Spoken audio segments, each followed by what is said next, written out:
Príjemný dobrý deň, dámy a páni, dievčatá a chlapci. Vítajte pri našom dnešnom mimoriadnom podcaste, ktorý sa koná v Jazz Penzióne v Čadci po veľmi zaujímavom, peknom, mimoriadnom koncerte pána Petra Lipu, ktorého tu vítam. Príjemný dobrý deň. Ďakujem pekne za pozvanie a všetkých pozdravujem tiež. Ako sa cítite po koncerte, možno dobrých raniekách? Dnes je už lepšie, ale včera som po koncerte bol trochu unavený, lebo sme museli cestovať v ten deň, potom čakať, potom hrať, večer skúška ešte tak, takže trošku som bol unavený večer, ale dnes nás čaká ďalší život, takže nie je času nad tým uvažovať, že aké to bolo včera. Uvidíme, čo bude dnes. Bola atmosféra veľmi dobrá, naozaj fanúšikovia a priatelia dobrej kvalitnej muziky si to užili. Ako ste sa cítili vy v Čadci po dlhej dobe? Veľmi dobre, veru po dlhej dobe. Tu sme dávno nehrali, takže som s takým otáznikom prichádzal do Čadce, ale nakoniec ten otáznik dostal odpoveď. Takže všetko bolo dobré, prišlo dostatok ľudí a to prijatie bolo mimoriadne príjemné, kultivované a pritom aj nadšené a tak, takže som bol veľmi spokojný. Ja som rád, keď mám samostatný koncert a keď prídu ľudia, ktorí sú na to zvedaví, tak to tých ľudí považujem za veľmi dôležitých. A je to pre mňa veľmi zodpovedná situácia, tak sa snažíme urobiť všetko preto, aby neoľutovali, že prišli na koncert a naopak, aby ešte prišli niekedy inokedy.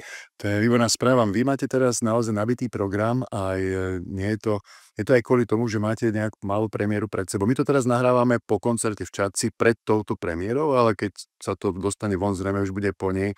Môžete nám trošku priblížiť viac? Áno, tak premiéra je veľmi jednoduchá. Jednoducho sa to objaví na sieťach. Takto dnes vyzerajú premiéry a budú to vysielať aj v rozhlase.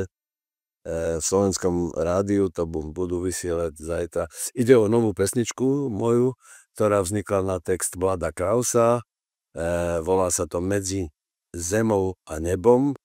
O tom, ako to medzi nami chodí, medzi zemou a nebom. Áno. A aké je riešenie našich všetkých problémov. A veľmi taký, povedal by som, zodpovedný, pravdivý text a pritom aj zľahčujúci tú situáciu. To znamená, že nelamentuje nad niečím, len hľadá také jednoduché riešenie a to si treba vypočuť, lebo tam to je napísané. No a tá pesnička bude naraz na počutie k dispozícii aj na videnie, pretože je k nej veľmi pekný videoklip, musím povedať. Ivana Šáteková, významná slovenská mladá výtvarnička, nakreslila videoklip a ja som tam len v závere sa ukážem, že to sledujem a ten je takým veľmi dobrým technickým figlom urobený celý.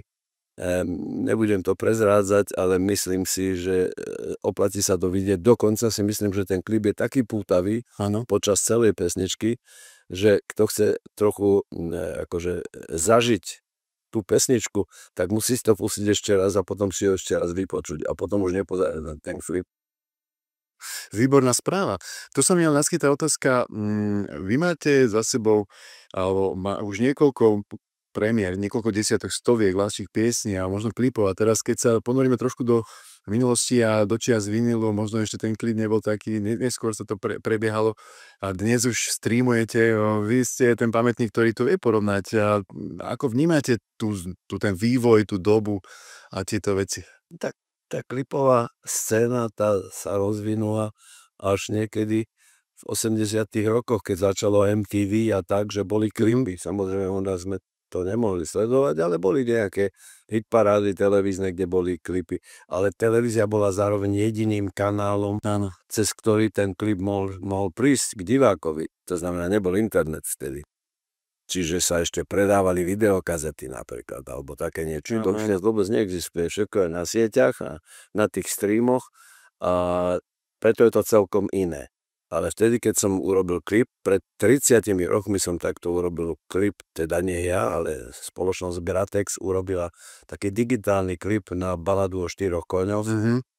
Preto o tom hovorím, lebo teraz chystajú novú verziu tej istej pesničky a toho istého klipu, lebo dnes je tá umelá inteligencia ešte dokonalejšia, takže s tou umelou inteligenciou. No a vtedy to bolo len v telke. To znamená, dostať to do telky bola najväčšia sná a najväčší úspech, keď sa to podá. Áno. Presne tak, 100%. A tu sa mi naskytá znova taká otázka.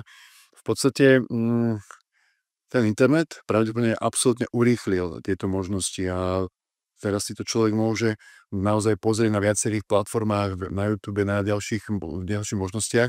Dá sa povedať, že sa aj takýmto spôsobom dokáže rozšíriť tá scéna toho konkrétneho interpreta? Určite to pomáha úrovni informatívnosti a informácií, takže ľudia majú skôr prístup k tým informáciám, vedia takých, čo ich to zaujíma. Druhá vec je taká, že toho je strašne veľa. Takže prebojovať sa cez to a byť ten, koho si práve kliknú, tiež nie je jednoduché. No tak to sú už také zákonitosti, v ktorých sa ja celkom nevyznám, ja len jednoducho vidím, aká je doba a viem, že dnes pesničku nestačí nahrať a poskytnúť ju, ponúknuť ju, ale treba ju ešte aj zvizualizovať, lebo ľudia chcú aj vidieť tú pesničku, nielen počuť. Kedysi nám stačilo počuť hudbu, tam mala samostatnú výpovednú hodnotu a boli sme spokojní. Dnes to chcú ľudia vidieť, lebo je možnosť to vidieť, takže je to určite vždy lepšie.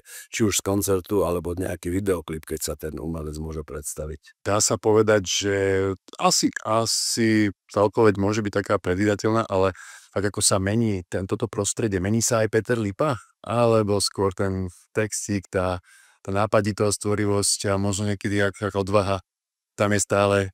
Určite sa mením, aj či si to už uvedomujem alebo neuvedomujem, to ani nie je dôležité, ale doba a okolnosti a noví kolegovia a všetko iné okolo nás, najmä teda tá informačná sféra, tá sa zmenila dokonale. Ale jedno ostáva a to je to, že stále mám kapelu a viem sa postaviť na pódium a odohrať jeden živý koncert.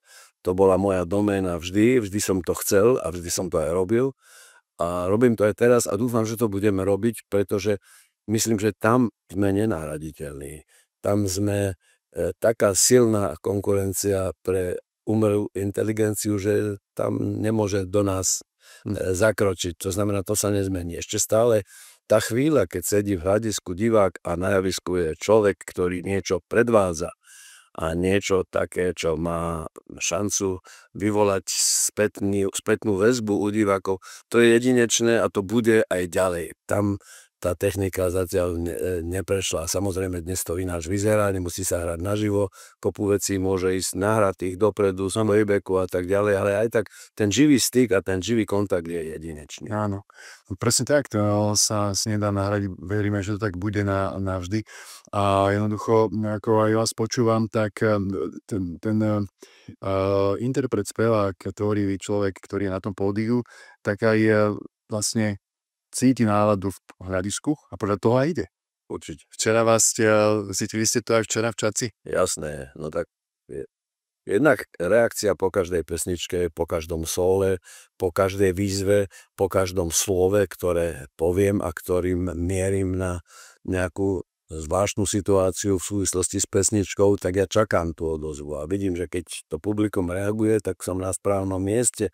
To je to publikum, ktoré prišlo preto, lebo chce toto zažiť. Áno. Takže to je strašne dôležité. A to sú veci nenahraditeľné. Skutočne tu nehrozí AI, že by nám mohlo poškodiť.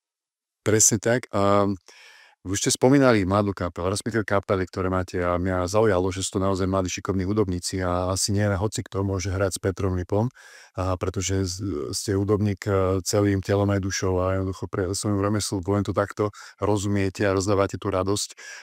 K týmto chlapcom možno toľko, v podstate celá tá kapela, vyvíjate sa, ale respektíve sa to vyvíja takisto. Ale včera pri takej nezáväznej debate náš bubeník spomínal, že už je s vami 11 rokov a má oslave tento týždeň, to je, hovorím ešte raz, v čase koncertu v Čaci, 33 rokov, tak to bolo pekné, že v podstate tretinu života s vami.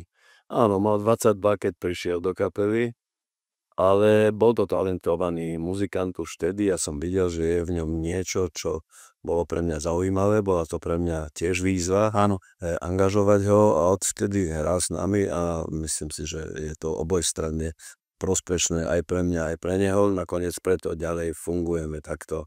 A tak sú na tom aj ostatní podobne. Ja mám pocit, že mladí hudobníci dnes vedia viac ako kedysi vedeli. Tí starí, samozrejme boli starí majstri, ktorí to vedeli dobre Tam je vždy dôležitá miera talentu, miera pracovitosti, jak sa spoja tieto dve veličiny, tam tak vzniká kompletný muzikant. No tak ja mám pocit, že títo mladí majú podstatne lepší prístup k informáciám. To je absolútny veľký rozdiel od toho, ako sme žili my, ako sme my získavali informácie. Všetko, čo chce vedieť, dnes sa človek dozvie na tom internete, je len na ňom, aby to využil, aby to vedel dobre využiť, aby to vedel spracovať a eventuálne používať ďalej. No a títo mladí sú na tom tak, že to vedia. Ja mám vždy dobrý kolektív, som rád, že mám takých dobrých muzikantov a mám jediné zásadné kritérium, že chcem, aby boli všetci lepší ako ja. Tak to je úžasné, výnimkové, to by obrovská inšpirácia aj pre mladého človeka, ale páči sa mi, ako to hovoríte, pretože ako sme už aj spomenuli, výdobytky súčasnej doby, tak možno, že práve aj dávajú možnosť zísť z tej cesty, hej? Že naozaj, že si nechať niečo dohrať, si nechať niečo, viete, ako odpočinúci viac. A práve ako vravíte, keď niekto pracovitý a zaujíma sa, tak dokáže urobiť výsledok o mnoho skôr. Podľa mňa živé hranie by malo byť métou pre každého muzikanta, veľmi dôležitou a každá príležitosť, kde sa toto dá využiť, táto schopnosť je vzácna, lebo tam práve v tom, bezprostredne v tom momente, kde je tá interaktívna komunikácia medzi hľadiskom a javiskom, tá je absolútne dokonalá a žiadúca od prvej chvíle. Keď sa človek naučí hrať na nejaký nástroj, tak chce to predviesť či už svojej rodine, kamarátom alebo cudzím a ďalším ľuďom. No a tu je šanca postaviť sa na pódium a zahrať si, tak to je veľmi dôležité. Takže opäť sme pri tom živom vystúpení a pri tom, ako to sa človek ťahá spolu s pódy, respektíve s fanúšikmi a priateľmi, či už športu, alebo aj tej hlavnej tej kultúry, keď sme tu dnes kvôli tomu. No a napadá mi opäť ďalšia otázočka v súvislosti s mladými ľuďmi alebo s tým. Vy vystupujete za senátorom. Je už ako to povedať, už to je nejaký čas, ako sa to, nie že stalo, ale v podstate viedli ste ho v tej hudbe, či si ju sám vybral, alebo keď vás už počúval, určite asi mal? Tak v našej rodine vďaka mne sa žilo hudbou vždy, akože všetci vedeli, čo robím a chodili na koncerty a poznali akože otcové zamestnanie, takže to nebola nikdy tajnosť, veľa sa počúvala hudba, ja som vždy mal veľa platní, veľa kaziet, už čo bolo, aké nosiče. Takže oni mali k tomu blízko, všetci štyria, ja mám 4 deti, chodili na klavír, všetci, niektorí úspešnejšie, niekedy menej úspešne. A nakoniec Peter asi v 17 sa ukázalo, že ho to zaujíma a začal hrávať s rôznymi kapelami. No a potom začal študovať ekonómiu, to sa mu nepáčilo, tak vyhlásil, že on bude muzikant. Kapituloval som a som povedal, že dobre. No a v podstate už takých 20-25 rokov pomaly so mnou hráva, aj keď nie len on, so mnou hrajú aj iní, ja sa snažím to tak trošku, aby to bolo variabilné, aby to bolo možné, ale v tej zásadnej zostave, v ktorej sme aj včera hrali, v Čadci, tam Peter je nepostrádateľný, lebo ten pozná celý môj repertoár, čiže nie je problém, aby zahral hocu ktorú pesničku, ktorá mňa práve v tej chvíli napadne. A tak je to vlastne so všetkými. Ja potrebujem stabilnú kapelu, ja to nestriedam veľmi, ja som rád, keď tí ľudia, ktorí so mnou hrajú, poznajú môj repertoár, že ja im poviem, čo hráme a oni už budú vedieť, ako ďalej s tým. Rozumiem. No, už sme boli aj pri autoroch textov. Mal som sa spýtať, pretože som povedal pár známym, že budem s vami robiť rozhovor, ale že mal som sa opýtať, že aké to bolo spievať Hlasicu. Alebo aké to je, hej? Lebo vy ste sa aj vyjadrili v jednom rozhovore, tuším, že tá ponuka prišla za vami, že vy by ste si to nikdy nevedeli nejak tak predstaviť, keď pán Hlasica bol naozaj vynikajúci textár a tak ďalej.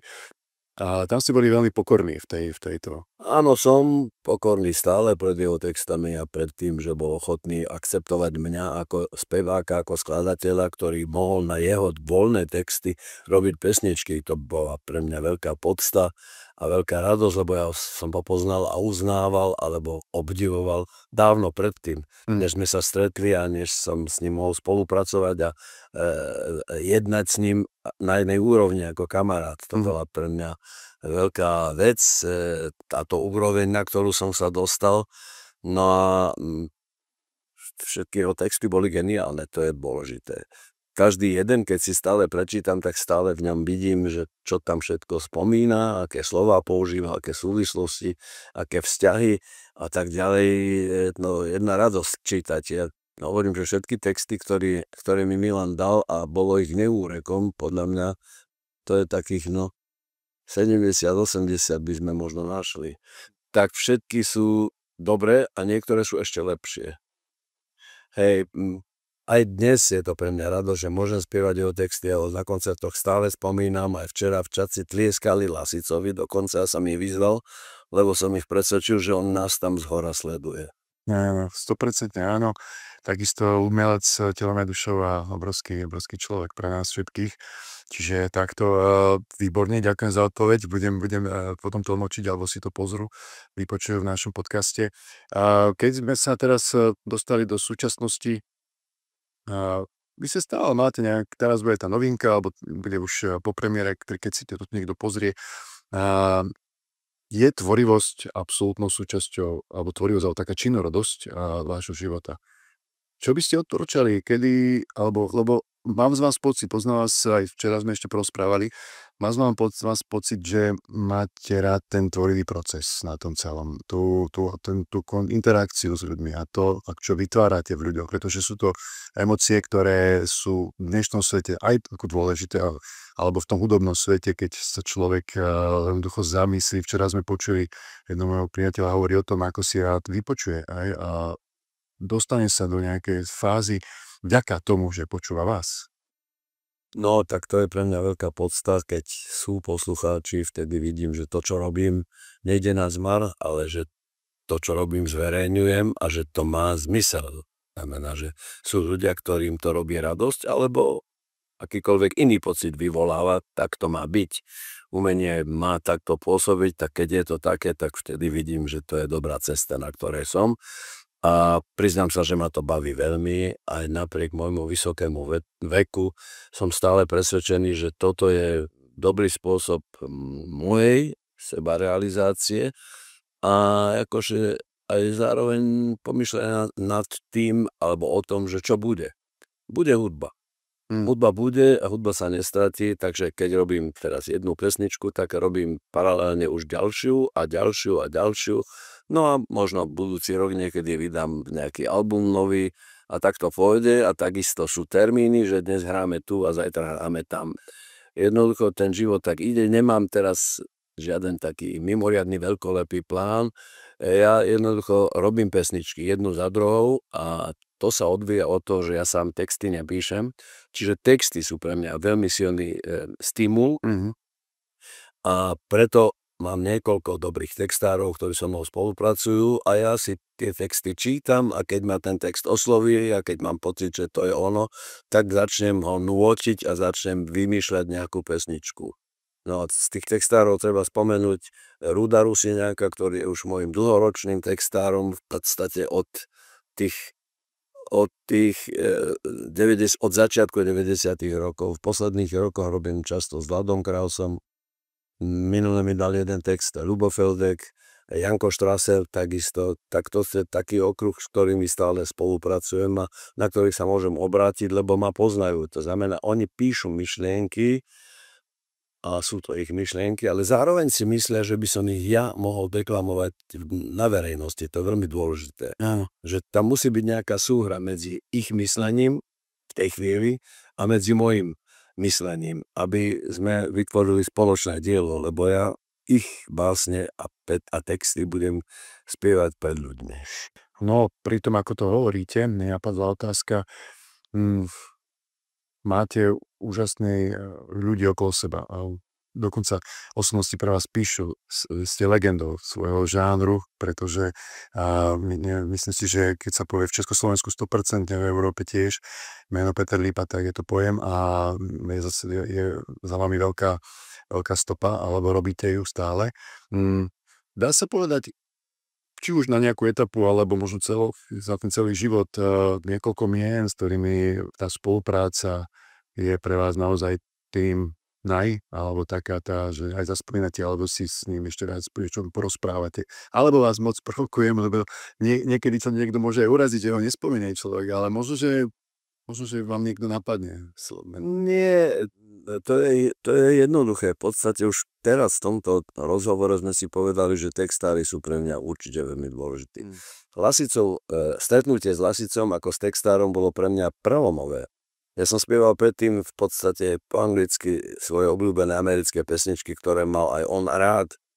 Tak potom mi na niektoré z nich mi robil slovenské texty a tak, takže to boli začiatky našej spolupráce, ale to stále je veľmi dôležité, čo sa stalo.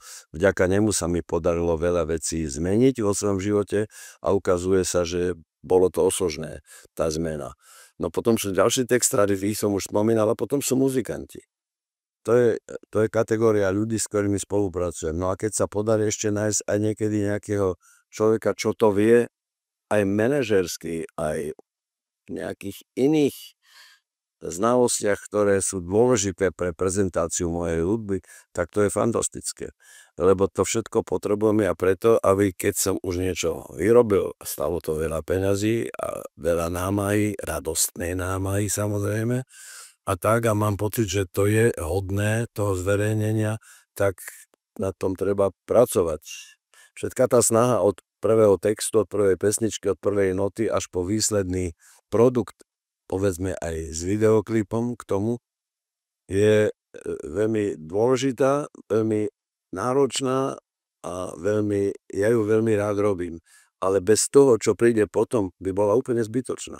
To znamená, keď nenájdem spôsob prezentácie toho svojho umenia adekvátny, tak nikto nič nevie. Jednoducho prídete do knižnice alebo do knihkupectva alebo do predajne a tam je jedna nová knižka zaradená a nikto o nej nevie. Čiže tam je ďalší dôraz a ďalšia činnosť, ďalšia aktivita, ktoré musí vytiahnuť, že toto je novinka. Čiže A to treba niekde, aj toto treba dosiahnuť. A toto je sféra, kde som slabší. To neviem, no ale za tie roky ma našťastie už pozná dosť veľa ľudí, takže už tu otravujem dosť dôským svojim spievaním. Čiže už o mne vedia a dúfam, že mám aj fanúškov, ktorí, keď sa teda niečo objaví na tých sieťach, ako sme už spomínali, tak vedia, že áno, to si musíme všimnúť, lebo Lipa niečo nové vyrobil, niečo nové vydal. To sú moji spolupracovníci, keď mám všetko spomenúť. A či sú to konkrétne mená, tak textári sú veľmi dôležité. Muzikanti, ktorí so mnou hrajú, ale aj ktorí so mnou nehrajú. Ktorí vedia niečo iné, čo moji muzikanti nevedia. Vedia, ja neviem, trúbkára nemám v kapele, ale ja poznám trúbkára, ktorému keď zavolám, tak on rád príde a so mnou niečo nahrať, Juro Bartoš napríklad, alebo gitaru a takisto. Alebo človeka, ktorý je producent. Ja som sa vybral nahrávať pred 3 rokmi do Ameriky, do New Orleans, tam som nahrával 5 svojich pesničiek s úplne cudzými ľuďmi. To boli iní muzikanti. Tí ma nikdy predtým nevideli, nepoznali, nevedia, kto som. Jednoducho pre nich som prišiel a mám tu nejaký materiál hudobný, tak sme to nahrali a každý šiel svojou cestou. Čiže to bolo také 2-3-dňové stretnutie a všetko fungovalo. Ale aj tam bol človek, ktorý bol zase producent. Ten bol zároveň bubeník, on to celé viedol, Jamison Ross sa volá, veľmi, veľmi dobrý bubeník a veľmi dobrý muzikant, takže ja potrebujem veľa ľudí, aby som tú svoju aktivitu mohol realizovať. Nikdy to nie som schopný urobiť sám. Vy máte aj niekoľko veľmi zaujímavých spoluprác, už sme tu hovorili o pánu Lasicovi, alebo môžeme povedať pán Hlavica, alebo ďalší. Je ešte niekto, s kým by si rád zaspolupracoval? Alebo už skôr sa vás pýtajú, poďte sem, poďte sem. To sa mi stáva často, najmä mladí umelci, hudobníci ma volajú a prizývajú k spolupráci. Ja sa teším, nebránim sa, naopak veľmi rád idem a vzniklo niekoľko zaujímavých pesničiek, niekoľko zaujímavých spoluprác a som na to celkom hrdý. No a potom zase, keď ja potrebujem, tak ja pozvem niekoho. Ale že by som mal konkrétne na mysli niekoho, s kým by som chcel, to nie. Viete, to nie je také jednoduché. Nájsť spoločného ducha, aby to fungovalo. Ja všetkých mám rád a všetkých uznávam. Ale To predsa chce trošku nejaký vyšší stupeň komunikácie, aby som ja mohol poskytnúť niekomu takú platformu, na ktorej sa môže aj on realizovať. Ja potrebujem človeka, ktorý príde a nielen, že mi pomôže, alebo len so mnou bude spievať, ale trochu bude mať pocit, že sa aj on realizuje, že tam je kus seba dáva do toho. No a ja mám dosť starosti so sebou a nie to ešte, aby som pripravoval túto pôdu pre druhých. Čiže nemám žiaden plán, ale som stále otvorený. To znamená, ak bude mať text, alebo ma napadne pesnička, ktorá by mohol byť dvojspev s nejakou mladou speváčkou, mladou starou, to je úplne jedno, s nejakou dobrou speváčkou, veľmi rád jej zavolám a poviem jej, že Jozefína, prosím ťa, vo štvrtok mám termín, mám takú a takú pesničku, pozri sa, či by si chcela a stane sa to. Tak sa opýtam ešte inak. A čo si dnes pustí Peter Lípa, keď má chvíľu pre seba? Možno aj platný, alebo možno z tej streamovacej stanice. Čo sa tak počúvate? To je veľmi dobrá otázka, pretože ja som sa dostal k hudbe ako poslucháč. A stále som poslucháč do dnešného dňa. Čiže ja počúvam hudbu a mne chodia vďaka tomu, že 50 rokov robím dramaturga bratislavských jazzových dní a som tak rečeno otcom tohoto podujatia, tak mne chodia ponuky z celého sveta. Čiže ja musím počúvať, kto čo robí, kto čo hrá, čítať mená, súvislosti, kto kde s kým, kto čo nové nahral. A to všetko si musím vypočuť, lebo chcem mať prehľad o tom. Aby som potom také zaujímavé veci mohol prezentovať na tých bratislavských jazzových dňoch. Takže ja som stále poslucháč a počúvam, čo sa dá. Ja neviem, vždy sa niečo nájde. Najradšej počúvam jedno rádio, ktoré je New Orleans, to je New Orleanské rádio a hrá tamojšiu hudbu z New Orleans a ja mám pocit, získal som ho počúvaním a štúdiom, že tá hudba, ktorá odtiaľ pochádza, ako si najpresnejšie definuje to, čo ja mám na hudbe rád. Takže tam sa inšpirujem dobrou hudbou a vždy sa pozriem na ten displej, lebo chcem vedieť, kto to hrá a kedy to hrá. No a potom čítam noviny všelijaké, čítam všetky správy zo sveta, z domova a keď je niečo nové, tak si to idem pozrieť. Ešte navyše existuje Slovenská jazzová spoločnosť, kde robíme workshop raz do roka pre mladých muzikantov, potom súťaž nových tvári, tak tam zase vidím, čo je nové na Slovensku a tak ďalej. Ja stále počúvam a stále som na pulze hudby. Samozrejme, počúvam všetko, ale vyberám si už len to, čo sa mne páči. K tomu sa potom ešte vrátim. No to ma zaujalo, že si sa dostal k hudbe ako poslucháč. Áno. Môžete nám to opísať trošku? To je jednoduché. Všetci sme obklopení hudbou. Všetci počúvame hudbu, či už chceme, alebo nie. A dnes je to ešte oveľa intenzívnejšie ako kedysi za mojich čias. Takže bol nejaký rozhlas a ja som počúval to, čo bolo v rozhlase. No a potom som zistil, že ten rozhlas sa večer dá aj preladiť na inú stanicu a tam hrajú niečo iné. Takže keď človek počuje 10-15 pesničiek, tak z toho si vyberie, že tá tretia sa mi celkom páčila a tá 7 tiež bola dobrá. Tie ostatné, to neviem. No a tak si pomaly vytvára svoj názor, tak sa stáva takým amatérským muzikológom vlastným, že si vytríbi svoj vkus a začne sa vyznať v hudbe, ktorú on má rád, tak si niečo obľúbi. To je veľmi dôležité, mať svoju obľúbenú hudbu. No a to sú ikony potom, hej? Z toho vznikne ikona. Keď som ja počul Ray Charlesa, ten sa mi strašne páčil, tak vznikla ikona. A keď sa niečo k tej ikone približovalo, alebo s ňou niečo malo nejakú konexiu po tej hudobnej stránke, tak to som povedal, to je dobré tiež. A tak som zbieral tie informácie. A tak som sa pomaly vzdelával, aby som mal sám vlastný názor na hudbu. A ten je preto dôležitý, aby som mohol akceptovať aj názory iných potom. Lebo festival, povedzme, ak teda o tom hovoríme, festival je pre všetkých ľudí a všetkým sa nemusí páčiť to, čo mne sa páči. Ale skúsenosť moja posluchácka, muzikantská je taká, že ten môj vkus bol taký, že aj ostatným ľuďom sa to páčilo. Vy ste spomínali aj v nezáväzných debatách ten New Orleans. Je to také čarodné spojenie, tam pozývate ľudí, naozaj odporúčate ľudí, ktorí aj tam, keby odtiaľ pochádza tá muzika, ktorá sa vám páči, tak je to takéto duševné, možno nejaké duchovné prepojenie s týmto miestom? Áno, určite je. Ja už som tam teda potom, keď sa už dalo cestovať po od toho roku 1990. Bol som tam niekoľkokrát aj pred tým nahrávaním a myslím si, že z tohoto mesta pochádza všetká hudba, ktorú ja mám rád. To som neskôr zistil. Stále sa tam hrá to, čo ja som kedysi mal rád a stopy toho stále existujú v iných podobách, v iných súvislostiach, ale stále to existuje.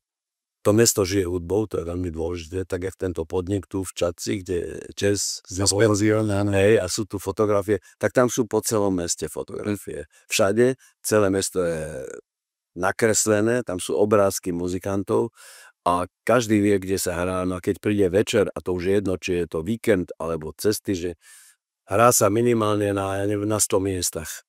Ten večer, každý večer, v každom podniku a hrá živá hudba. To je tam zatiaľ nezasiahli DJ a žiadna elektronika, tam hrá živá hudba. To je veľmi dôležité. No ale Takže to mesto je dobré. pardon. Asi ste si aj všimli, že fotku máte aj v jazz penzióne tu v Čadci.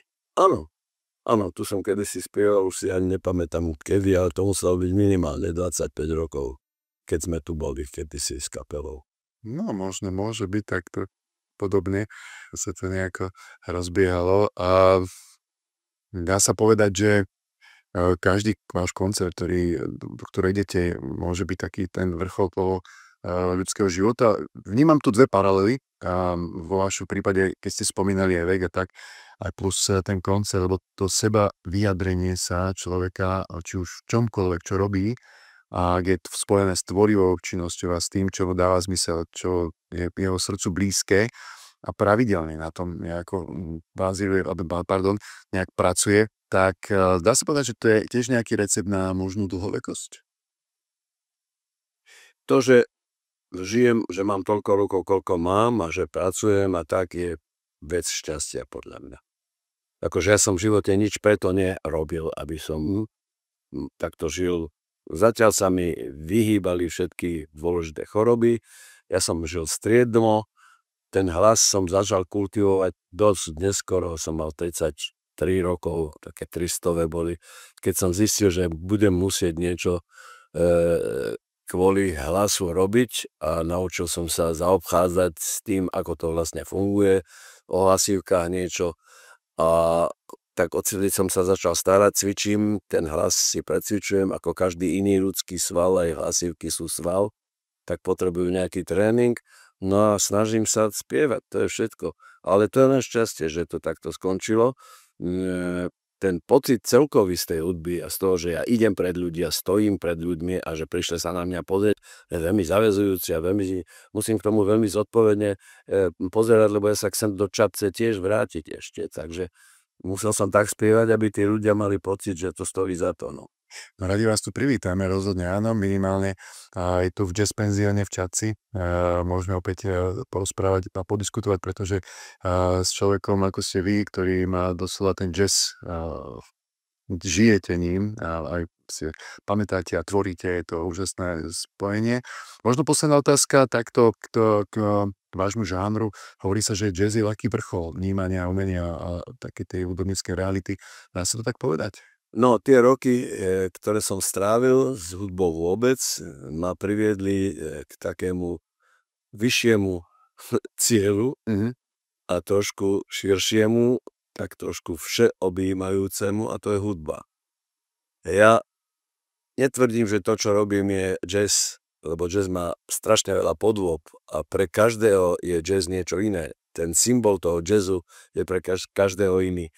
Odborníci to vedia lepšie posúdiť, lebo tí sú v tom zbeví, zorientovaní, ale bežný človek nevie presne posúdiť. Má svoj vkus vlastný, individuálny a podľa toho sa orientuje. Čiže ja tvrdím, že robím pesničky a tá chrbtová kosť tých mojich pesničiek je blues a jazz. Ale čo všetko je tam ešte iné, alebo čo sa celkom nehodí, to nie je podstatné pre mňa. Ja robím hudbu. A na to je už divák alebo poslucháč, aby to posúdil, aby si vybral a povedal si, toto sa mi páči a toto nie. Hovorí pán Peter Lipa a verím, že Toto je možná ďalšia pozvánka na vaše ďalšie akcie, ktoré plánujete, pripravujete, na ktoré pozývame ľudí aj s týmto podcastom a verím, že sa vám bude dariť a v tej činorodej práci budete napredovať. A tešíme sa na návrat späť do Čadce. Ďakujem pekne, príde.